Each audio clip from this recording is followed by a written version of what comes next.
Welcome to After Deadline, the media podcast. We're your host, Kathy Fowler. And I'm Mark Silverstein.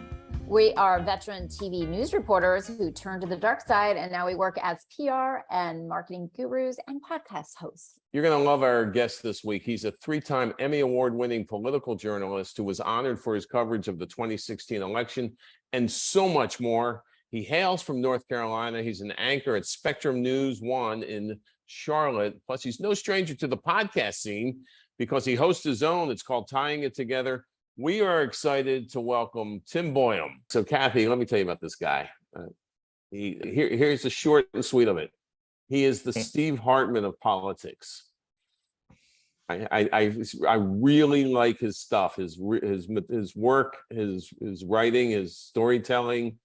It is not typical look at politics. It is, thoughtful, in depth, and he tells such great stories. Is he on? Is he here with us? Because I don't want him to hear any of that. I don't even know what to say, man. I'm honored. Thank you so much. I mean, that's exactly what we're going for. So I couldn't ask for anything better than that. No, it is. You really tell, it isn't left versus right. I mean, I guess it is, but it isn't just, telling people what they want to hear. You really look into things thoughtfully and you give it time and it breathes and it's interesting to listen to no matter what team you're playing for. Yeah, I mean, the thing is there's so much on TV news right now, just back and forth of politicians, and people can't relate to that. And we just had this sort of idea of how is this playing out in our communities? Those are the people that watch our news or listen to our podcasts. And so that was our goal, was to go out and do this. And I'm 45. I'm 20, almost 25 years into my profession, and I've never been so excited about what I do for a living. And that's pretty exciting in this day and age with any media company. He's so good. He's not afraid to say his age. I'm a journalist. I'm supposed to be honest, right? Transparent and honest. Yeah, but it's still the TV biz, I can't hide the gray hair anymore, so. You can just do like Zoom filter. That's what it is. Which I am doing. Full transparency, it's up as high as it can go. So let's go back to the beginning. What got you started? What made you want to pursue political journalism? What was your first job? How did this all become? Yeah, so I'm from Minnesota. I went to a school called St. Cloud State, and I wanted to sort of see the country to be a better journalist. So I took a job over the phone in a little tiny place called Eureka, California, which is 4 hours north of San Francisco. Yes, there's still that much north of San Francisco. I've known people who worked in Eureka, California. Yeah. There's actually some good people that come out of there. You really can cut your teeth. You can screw up. You can learn things, learn from your mistakes and move on. And then I really wanted to go to a different place. And again, so I found this new operation, wasn't even launched yet, 24-hour news, which back in 2001, which I was kind of interviewing, nobody knew what these were really. The cable networks were still rising, and there was New York One in New York City, which if anybody knows, that we're a sister station of theirs.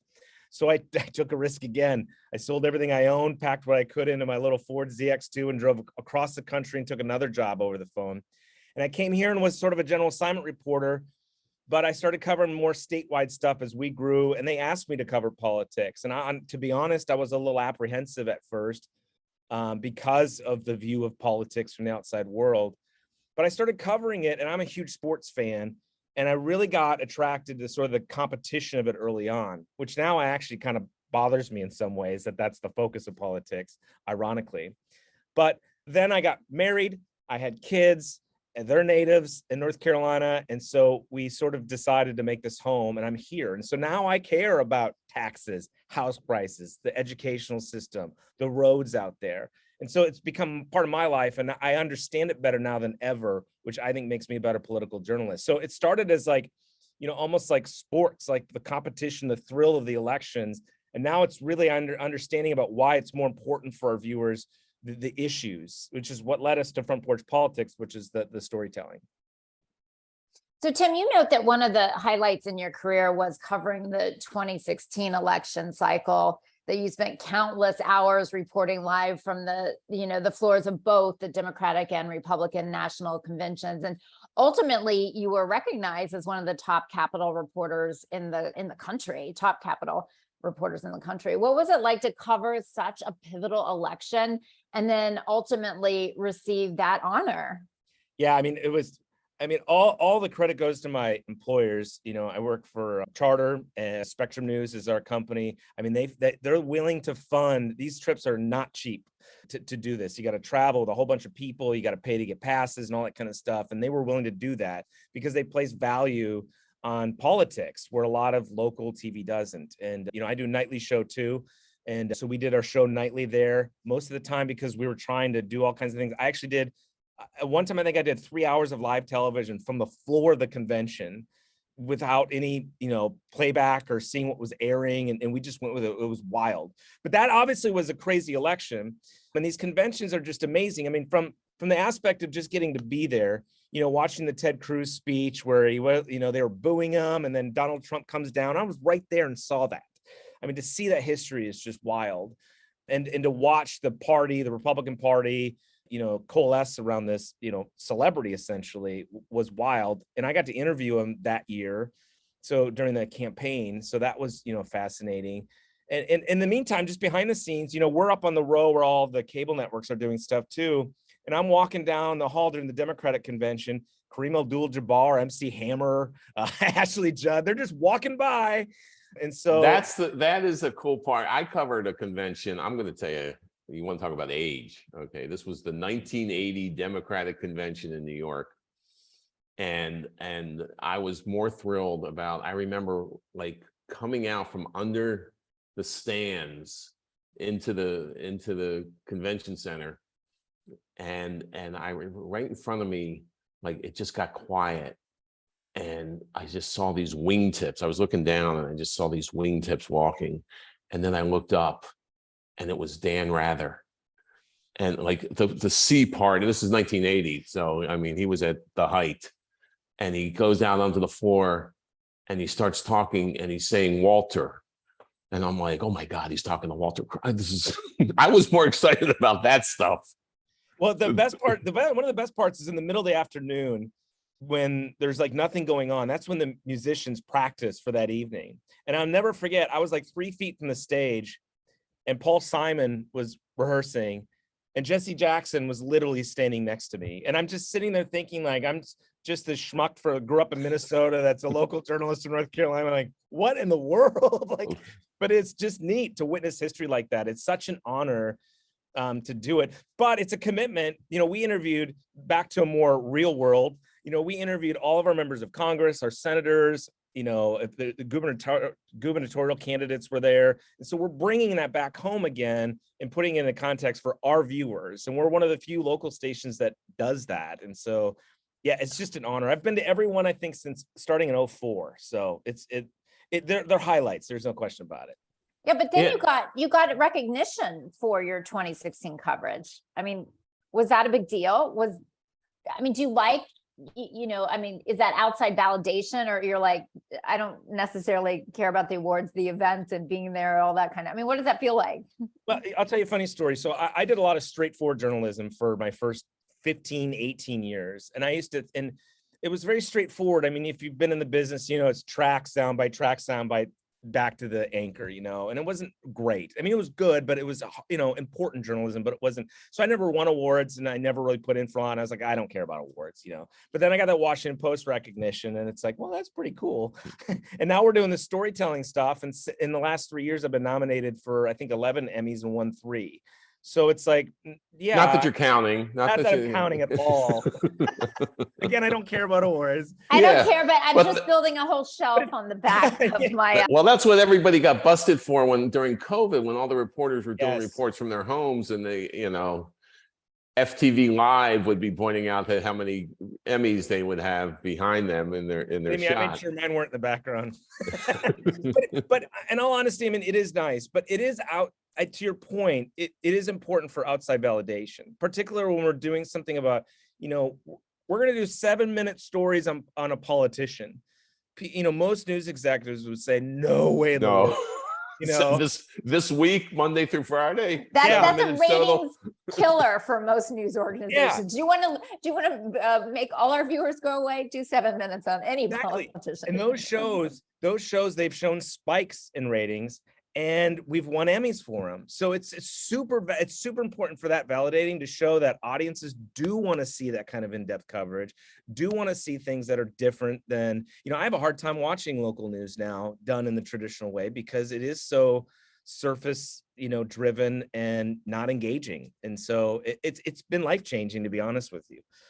So everybody has their strong views about politics.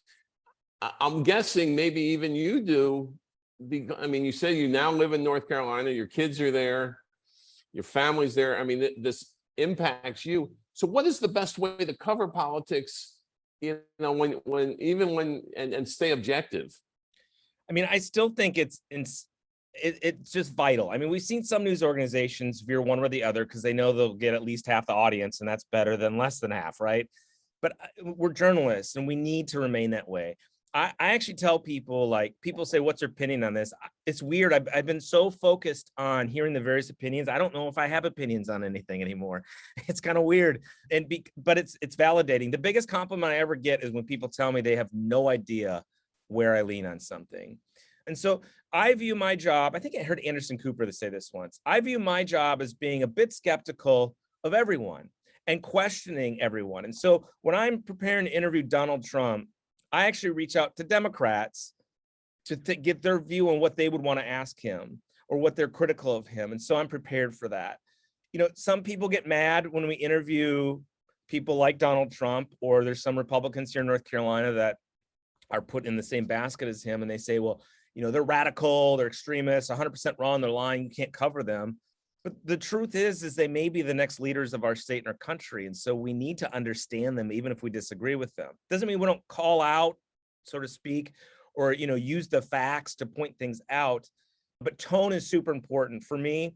Even when I know someone's lying and I confront them, I don't do it in a way that is in their face, confrontational. My bottom line is I want our viewers to understand the truth, different viewpoints, and be able to make up their own minds at the end of the day. Mm-hmm. So how do you do that? How do you not lose your collective stuff? The beautiful thing of it is when you stay objective and don't allow your personal opinions to get into it, it's super easy because I don't get emotional about it. And so when the crazier they get, the more level-headed I stay. And I'm able to just press back on them. It's hard to explain, but the fact that I don't use my opinion or don't have a passion about it for some reason, it just makes it really easy. I don't understand sometimes why it makes the day easier because not your day. You still have a lot of work in filing stories and 7 minutes on politics, but yeah, it does when you're not getting angry at this or worked up over this. Well, I love that you keep your sanity. Yeah. I love that you say that you get so many different opinions that you almost don't even have an opinion anymore of your own. You're just really checking. You just see yourself as checking the opinions of other people and just fact checking. And that's what I think sometimes is missing from journalism today. As a former journalist, I feel like journalists, maybe they don't know the topic in depth enough to check them. So they just think if I give 50% to this side and then give 50% to that side and let them check each other, then that's good enough. And, I might think I would say it's not good enough. I don't think 50 and 50 is good journalism. I think good journalism is weeding out the truth from the facts, from the BS, from all that kind of stuff. And that's what probably you're trying to get to, right? And it has become more difficult because politicians, broadly speaking, are more willing to misuse facts or just use incorrect information, and sometimes on purpose. But we make an effort to then not put those people on TV, where I think a lot of other organizations will continue to put them on TV. Now, if they're a governor, lieutenant governor, you don't have much option. You got to do that. But I do think social media has been a slippery slope for a lot of journalists, and it's created a bubble, Twitter in particular, with political journalism, where we think that's our audience, right? And people are slipping in, I think this, or this is crazy. And it's been a slow grind allowing them to be more opinionated in their journalism. And that I think that has created some problems across the board. I'm, but again, at the end of the day, I don't think we as an industry are taking into account enough our audiences and what they want and what they need to know. We're in our own bubble on Twitter and we think that's our audience. And I think that's a mistake.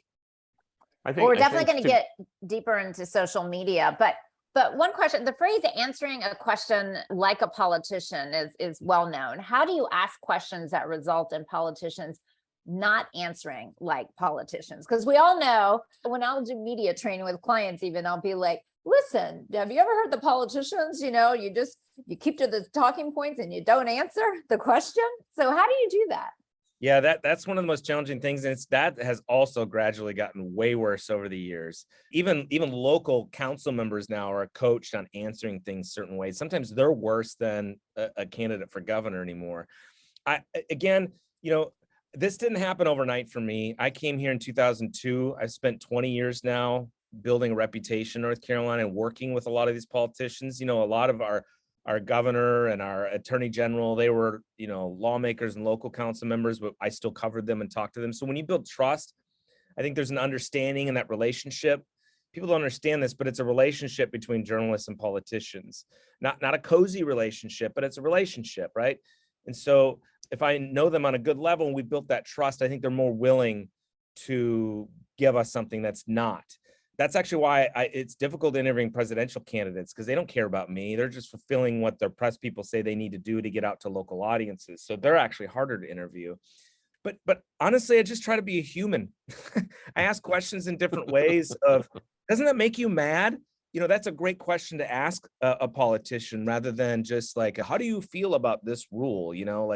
If you be more human, you're going to get a more human response back. And a lot of that is just a comfort level for me being on camera and with these politicians and realizing that they're just ordinary people that are in extraordinary situations. And they have all the same insecurities that most of us do, even if they're egotistical. And so I try to keep myself on the same level as them. Sometimes it works out better, sometimes it doesn't. And if they won't get off it, sometimes we just keep the interview short and we move on. Dude, I think the best award you said you got is that people don't know where you stand. I think that's the biggest compliment you could get. No question. I should just have a trophy made. So I was saying that you are the Steve Hartman of politics. When did that gel? Was there I could think back on different moments when I learned to write different ways during my reporting career. Was there a moment when the light went off and you said, this is not about left versus right. This is about telling a good story. Yeah, it really goes back to one story. So back in 2019, 2020, Spectrum News nationally said, look, we're going to refocus what we do on storytelling because it's so important. And we realize that when we do that, people stay with us longer, which is important to have engaged viewers. So we launched a mountain channel and they said, Tim, and keep in mind now, I'm largely doing studio stuff. I do my podcast and my nightly TV show. I'm not going out and doing stories. They said, go out for a week and get a whole week's worth of stories. I said, are there any parameters on this? And they said, no, to their credit. So I went out and, I interviewed some politicians. Well, wait, was there the moment when you went, what, did that really just happen? I was freaked out. There's no question about it. But the freedom was great too, because I said, are there time limits? And they said, well, within reason. And I graduated. I once had a news director ask me, what can I do to make your job easier? And I was like, did the aliens come in and change the bodies out here? When I've never been asked that. I was stunned. It was glorious. Yes, it was a great moment. Anyway, sorry. No, you're fine. So I went out to the mountains and I interviewed this Christmas tree farmer. Christmas trees, North Carolina is one of the best states in the country for Christmas trees. We've supplied, I think, 14 or 15 to be the official White House Christmas tree. And this guy was one of them. And he went out and met Donald Trump and he's got all kinds of great video. And so we went out there and I thought the story was going to be about this guy and getting to meet the president and do a Christmas tree. So we sit down and he insists we sit down and have dinner with them. And I put up cameras and said, let's just record this and see what happens. And he started telling these stories about like his son puking on the carpet in the White House and his dad not knowing whether to put it back in the mouth or let it go and was horrified. And he wore overalls in the White House and him and his girlfriend almost broke up over it. And I'm like, man, those are the stories that you don't hear on TV. And so I wrote the story with those stories within the bigger story of it. Now, and the reaction was wild. People could not stop sharing it and they loved it. And I'm like, you know what? This is a political story about the White House, but these are real life stories. And so that day I learned that, the anecdotes, the memorable moments, you can do all the wonky stuff with that and you sort of blend it together like a song. And people are going to pay attention to politics. And we've been off and running ever since. So put your industry, hat on, as far as if you were looking at like broadcast journalism from a 50,000 foot level. You've been in it for a minute, So how have you thought that? How do you think it's changed since the beginning of your career and the coverage of politics? And would you say the changes are for the better or for the worse? You said it's hard for you to watch local news right now. Like, how would you assess the industry from your perspective? Yeah, in short, to be determined. I think we're really in a transition here and trying to sort it out. And that's all platforms. I started back in high school. I was a news assistant, and in Fort Smith, Arkansas, we wrote scripts on typewriters. They had the carbon copy papers where there was 7 different copies and you had to tape them together to put in the teleprompter, and now I shoot most of my stories that are 8-9 minutes. We've won 2 Emmys with stories that were completely shot on a cell phone and nothing else, which is just remarkable. So the technology is allowing us to do a lot more. The days when I first started, there were 3 stations. There were no cable national news networks. So everybody watched you.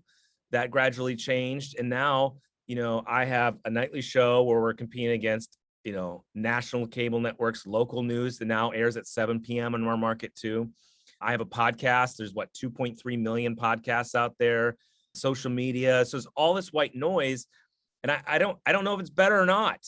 I do think viewers have a bigger voice than ever, but in some ways that's become a problem too, because they're trying, they're coming at us. In some ways it's justified, but the audience is expecting you to own. I mean, I get emails from people that are just upset that I had somebody on from the other viewpoint. I mean, that's crazy to me, but that's happening out there. So we have TikTok generation. My kids all they do is watch TikTok. I mean, what do we do about that, right? I do think that when people get older and they get out of college and they start having to pay their own bills, they have kids, they're going to start caring about those issues again. So I do think that news and political journalism is going to be vital till the end of time. I think it's just a matter of figuring out how we reach the most audiences. And do we have to do that through 30 platforms, and how we do that with, less people than ever? Now, spectrum has been growing. I mean, as an industry in general. Obviously, the media has its ups and downs, and we have our problems, right? The media has problems, so they deserve a lot of the criticism that they get. But how do you think what's the answer to start restoring trust? Well, so many industries have lost trust, government agencies, but media is one of them. And obviously there's been a lot of incoming fire at the media for political reasons. But what do you think that journalists need to do to regain that trust? I think, first of all, I need to recognize that some of it might be true. I don't think it is about me, but it is about, I know it's not about me and about my company. I mean, in fact, we've doubled down. We have nightly political shows in almost all of our markets across the country. We're growing with podcasts across the country every day. And so we're doubling down. But I think that the key is to be patient. It's not going to happen overnight. Some organizations need to look in the mirror, in journalists in particular. I used to send tweets and not even think about it. I read them at least twice now before I tweet. And I'm especially nervous about breaking news on a platform like Twitter so to the point where I don't care if I'm not first in some instances. I'd rather just get it right and know, so that's built trust. So it takes time. Some of it is out of our control because of things like social media platforms that are popular, that they're just not, news is not popular on those platforms. And so do we need to find new ways? Probably. And corporations, again, not mine, but corporations, I think, need to be patient financially. They need to reinvest in these news organizations, and they need to probably do more training about being, fair and unbiased, which, by the way, we do. In fact, I lead a lot of those trainings. And I think it's just going to be bit by bit. We're a society that doesn't like to wait, but this didn't happen overnight either. So, and honestly, it's going to take the audience needs to look in the mirror and realize that they need to hear other viewpoints and not be so just assuming. Someone told me the other day that they didn't like my podcast because they just knew I was left. This was a state lawmaker. I've never met the person in my entire life. And I never get that, but they obviously only want to hear one viewpoint. So we need to somehow, whether that's in our schools through digital literacy programs, teach our kids to listen to different viewpoints. Maybe, I don't know. I mean, if I had the magic wand, believe me, I'd have a lot of money in my bank, and I'd probably be on a boat right now. Oh, you just said so much stuff. I was listening to a podcast. It may have been one of yours. It was a topic that was very much in the news.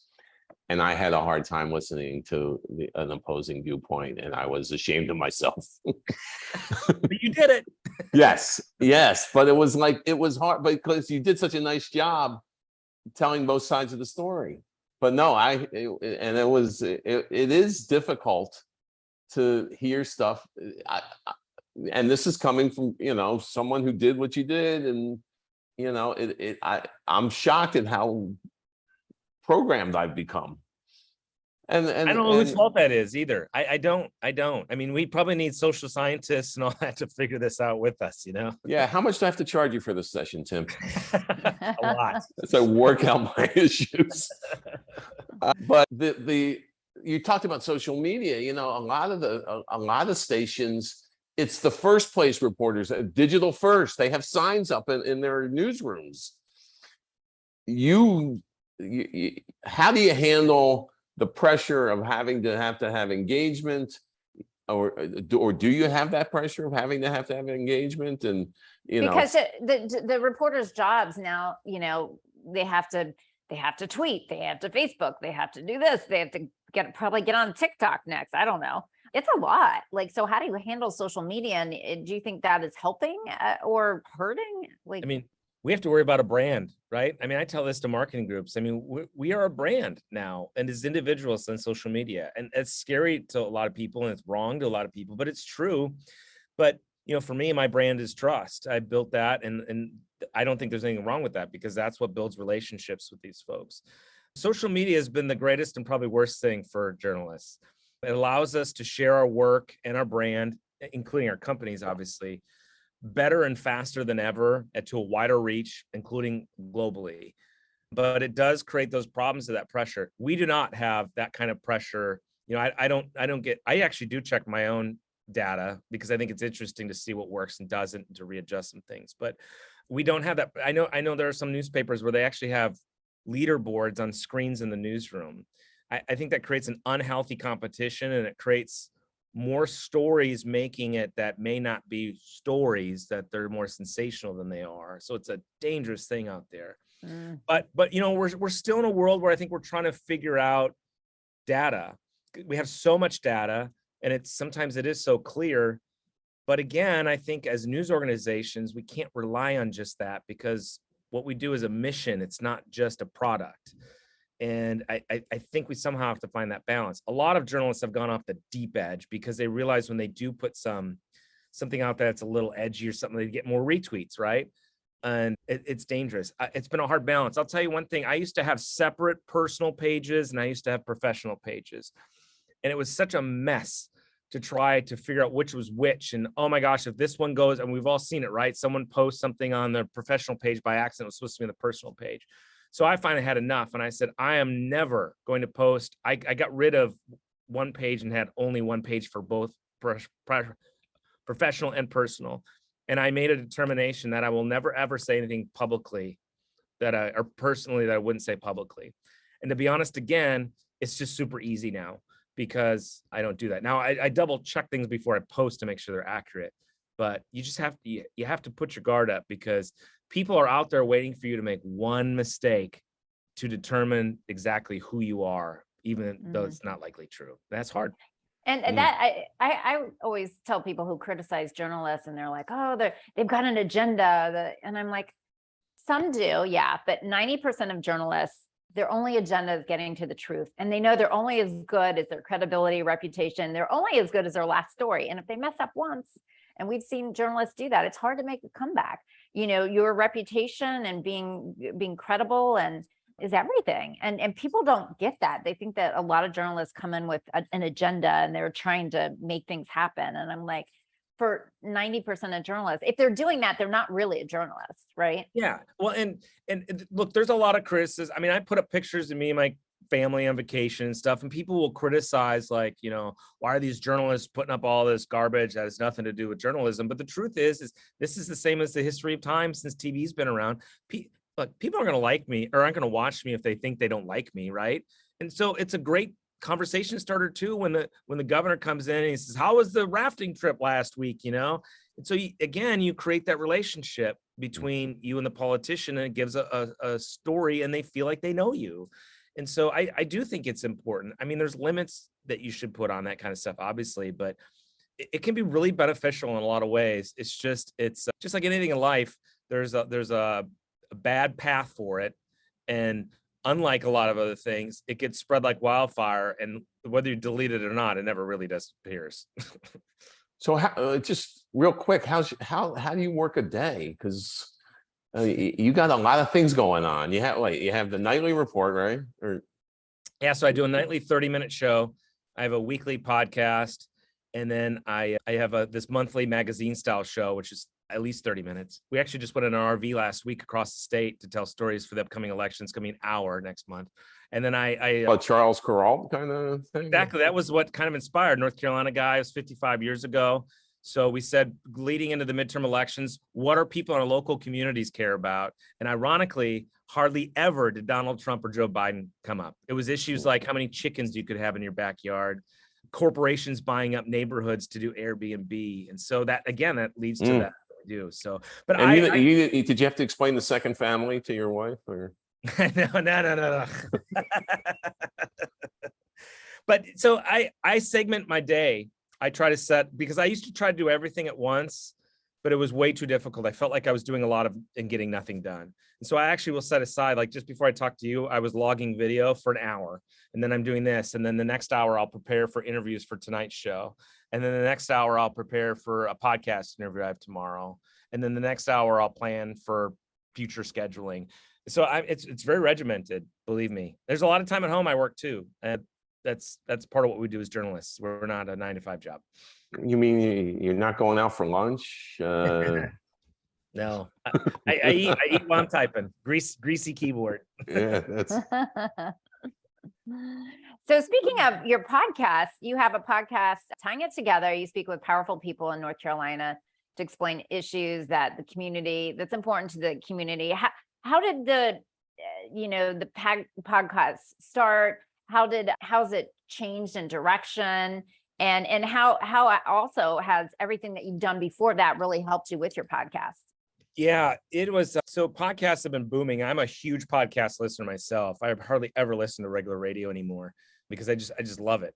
And I felt like it was important for us to continue becoming a multimedia company. We can't, no company I don't think can be just a TV station or just an audio company. I think you need to reach as many customers where they are and when they want it, which is a real challenge, but I think it's really important. And our company had already started a couple in New York. And so I put together like a 20-page PowerPoint presentation on how I would do it and why I thought it was important. And the reason I thought it was so important is because that was the time that people were just going after politicians, no matter what they said or did. And like you said about journalists, 90%, I would argue probably 90% of most politicians are in it for the right reason, really care about their communities, but that wasn't getting out there. And so I thought, what a great place to have like 30 minutes to have a conversation with who these lawmakers are and really what makes them tick. So why they make the decisions that they do, in a different kind of platform. People can listen to it when they're jogging, whatever, just like any other podcast. So it's been a really great tool in our toolbox of providing great content for our listeners. The TV stuff, I do 5, 6, 7 minute interviews with people every single night for my show. So that really helped. The hard part was understanding that podcasting, it is different, right? Like they want you to be more laid back. They want you to ask more personal questions in addition to the rest. It's got to feel like a conversation, not an interview. So that took some time to learn to sort of in TV, when you anchor, it takes forever to feel comfortable to where you're truly yourself and you're a really good news anchor. Like you just got to be comfortable. That's a huge part of the confidence of it. And the same was true for the podcast, to be able to let myself just be there and be myself, but also not make mistakes and say too much. The changing part of it has been that I've been adding, when I have time, is adding storytelling to it too. And that has been a huge thing. Some of our best podcasts have been more of the storytelling ones, almost like This American Life a little bit with the North Carolina tilt to it. So I'm trying to do more of those, but that is way more labor intensive than bringing the governor in and sitting down for 30 minutes. What do you mean by storytelling? Well, you're just doing a podcast yourself, telling a story. Is there an interview in there? So I'll give you an example. One of my favorite ones I ever did was, so back in the 1800s, North Carolina used former slaves that they imprisoned wrongfully to hammer out mountains to build a railroad through. And hundreds of them died and were just thrown in on holes on the side of the road. So I went out and met a mayor that is his mission to get to the state to admit that it was wrong, to put up a moniker and get their story told. And so we went out to the sites with him and I interviewed him while we're there. And then they invited me back a year later when they brought out cadaver smelling dogs to see if they could smell remains from 150 years ago. And guess what? They did. And so I weaved that all into a whole 30-minute storytelling podcast where it wasn't like straightforward interviews. There was my voice track, there was natural sound of the dog, sniffing around, and then talking to them while we're there. So kind of in the field podcast taping. Wow, that's incredible. Stories are so important. And if you don't know, like, most people can't spend the time, news organizations, they don't spend the time telling those important stories. And those are the stories that we need to hear. It's crazy. Yeah. And all credit goes to my company, my bosses. They give me that time and that freedom. Now I still get all the other stuff done. There's times where I'm doing that story and 20 minutes before an interview, we're on the side of the road with a backpack up and I'm doing an interview for my nightly show that night. So, if we can make it happen, they will give us the time and make it happen. But I'm telling you the feedback I get on that stuff. And you're right. No other news organization has told that story except for a newspaper did. But I mean, that's made for TV and made for podcasting. And so we're trying to provide something that no one else will give. And those historical stories are important in context of what's going on in today too, right? I mean, it's just, it's awesome. Do you have it was there a feeling then or any of your stories you're like, yeah, this is making a difference. We're telling something here people need to know, and we're changing what should have been in that case. That's something that should have been fixed. Right, and that's why we all 100 years ago. Journalists, right? I mean, do you feel like you are having an impact? Yeah, and look, my ultimate goal is really simple. And this is for all of my platforms. And this has been the way since I started my nightly show, is that I just want to make sure we keep the conversation going because people are not talking to each other. I said that in 2012 when we started the nightly show. It's more important than ever now. And so I hear people, I see the chatter on social media about stories that I post now, with some of this stuff, and they are talking. I mean, I know a lot of investigative reporters, they like to see laws changed and things like that. And that is great. I mean, just yesterday I found out, I did a story on Frying Pan Tower, which is 30 miles off our coast. It's basically about to fall in the ocean. It's an old Coast Guard tower. And this guy from Charlotte's trying to save it. He bought it from the auction. And I went out and did 2 nights out there and I did a 30-minute special. Amazon caught wind of it and saw it, and they just donated $25,000 to the tower.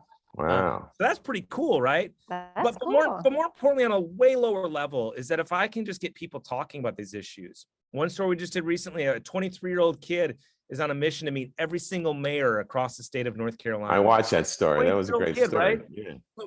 But I'll tell you why I call it zucchini bread in a minute. But it's like zucchini bread, like you found out that cities are dealing with issues like water and sewer infrastructure, right? Like the super big problems for these communities that you would never know about if we didn't do stories like that.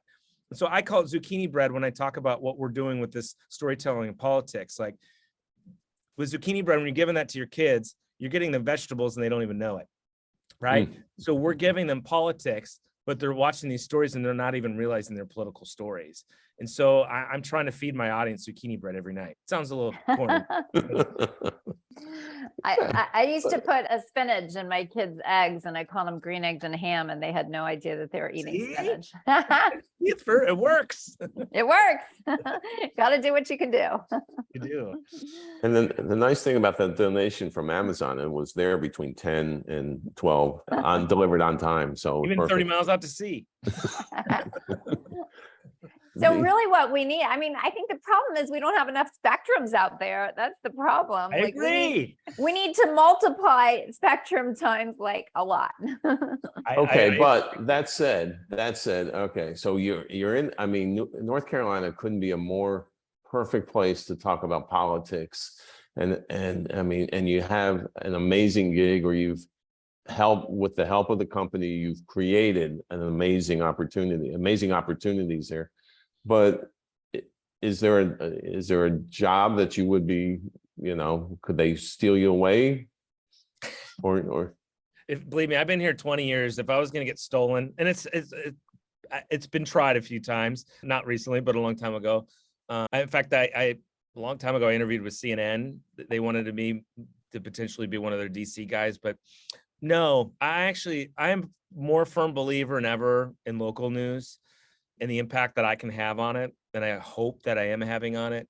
My family is a huge part of that. I'm 45, my kids are 13 and 10, and I want them to have their dad around, not traveling every single, week to a different location.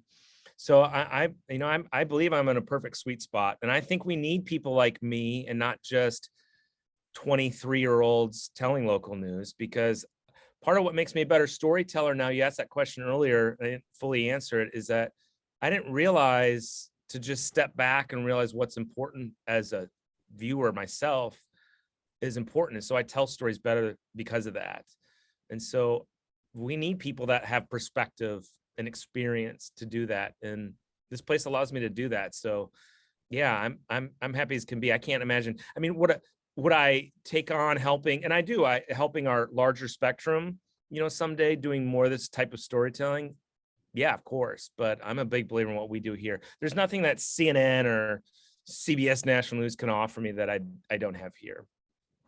The guy knows how to wrap up a podcast. I mean, that was like, all he needed to do was just add the Tim Boyum Spectrum News sig out, and we were good. We got a promo. No, but I think that a lot of journalists would be jealous of the freedom to just do good work. I mean, that's the problem. If you look at, there's so many ridiculous restrictions, like, in TV journalism, this, you have to have a minute 15 because, all the data says that, no package can be over a minute 15 and otherwise we'll lose viewers. And so we used to call them one fact a pack. I mean, how many facts can you get out in 1 minute? So you can't do the good work, but man, you're able to do, because of where you work and the niche that you created, you're able to do like the great work that actually has the potential to make an impact. I'm really blessed. Amazing. Although I will say nothing was handed to me. I've spent 20 years, building this, and then I present them with a plan where it's hard for them to say no. And I don't ask for things to be taken away. So all this stuff has been added on over time, but we find ways to make it happen. And look, I mean, if we weren't getting results, a lot of this probably wouldn't happen. But even the ability to experiment, yes, is a massive blessing. And I'm not going to keep doing something that's not successful either. So if any of these projects I'm not doing, we'll look at the next great thing. I mean, I think for us to be nimble and willing to change as a media organization, any media organization, is one of the most important things ever. The hard part is it takes talent and patience and in often cases money. And a lot of companies are, with pressure shareholders and that, it's hard to do. And also broadcast stations, they're just stuck in that old format of the way to do things. And I think they're afraid to change because they're afraid of, they're just afraid. Yeah, we'll look at local news and we're like, why are you leading with a story that everybody could get online? Why don't you tell the stories in your own backyard that nobody gets to tell? That's what I would do as a local news station, but they're still leading with something that you could have watched on CNN or gotten 1,000 notifications on your computer. And I'm like, that doesn't work anymore. Yeah, you already know about it. So why are you watching? That's the really hard part for newspapers. I'm a big believer in what we're doing on TV. Newspapers should do for next day and just handle the breaking news online. I think they should almost become more like magazine papers with it, because they're much more equipped to do really great in-depth investigative pieces. So why not drop a 2-page spread on something like that with more depth to it? But there's a lot other people that get paid a lot more money than me to do that. So I guess they have all the answers. Well, you and that I think 17 you. producers that you have. How many? Yeah, right. Do you have a producer? Do you have? Yeah, I have right now I have one producer, but he produces my nightly show and another show. But my podcast is literally me. I do everything. Wow. And my Yeah. nightly and my monthly show is me. And I call him producer. Most people call him a photographer, but he's an artist. The two of us work on those together. So a lot of it's just, Wow. yeah. Well, you guys got to keep up the great work. It's been a pleasure and a It's joy. inspiring. It really is is inspiring. We loved having you. Thank you so much for spending some time with us. Oh man, I'm honored so much. I really enjoyed it. Thank you. Kathy, that was fascinating. I mean, the ground that he has covered, the way he's able to do longer, thought-provoking, smart pieces. I mean, that is just a jewel and great reporting, and he's great to listen to, and he really loves what he's doing. I just was really inspired by talking to Tim Boyum. Yeah, maybe CNN or I don't know, Fox News, they're listening. Do news this way. Come on. We hoped you enjoyed this week's episode. After Deadline, the media podcast is a production of On the Mark Media. If you enjoyed what you heard today and want to hear more of our interviews with incredible journalists across the country, be sure to follow us on social media at on-the-marc-media and subscribe to After Deadline, the media podcast, wherever you listen to your favorite podcast. Until next time, we'll catch up with you after Deadline.